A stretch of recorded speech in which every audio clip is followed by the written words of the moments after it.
fået nogle meldinger på, at det har gjort. Men altså, der er selvfølgelig en udfordring, så som vi også kan se, altså, det kan jo godt farve lidt, specielt hvis det bliver fugtigt. Så det er jo noget, vi har en smule fokus på, men jeg har ikke lige fået meldinger på, at det skulle have udgjort et problem for kloaksynet. Men I har fået klager. Er det noget, jeg har tænkt jer at reagere på? Altså, vi prøver ligesom at dæmpe det her lidt? Ja, men jeg tror ikke, jeg synes ikke, vi skal prøve at dæmpe det. Vi skal nærmere oplyse lidt om det her med, at husk nu, at nogle gange, når man fejrer, det er jo ikke altid det er på kommunal grund, det er jo tit og ofte, så er det faktisk private, der ringer ind, fordi det er på deres fortog, der er sket et eller andet, og så vil vi jo gerne have, at kommunen kommer og rydder op.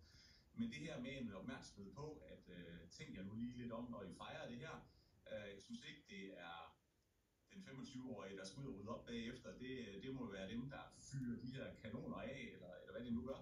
At de lige skal udvise lidt ansvar, netop også for at skabe mere tolerance omkring situationen og større forståelse. Men jeg kan se, at nogle af de billeder, I viser der, dem har vi trods alt ikke inde i Midtbyen. Nej, det tror jeg også, naboerne er glade for. Og vi er i hvert fald glade for, Jan, at du har lyst til at være med i programmet her til aften. Tusind tak, fordi vi måtte have dig med. Og Caroline, tusind tak, fordi du kom og gjorde os klog.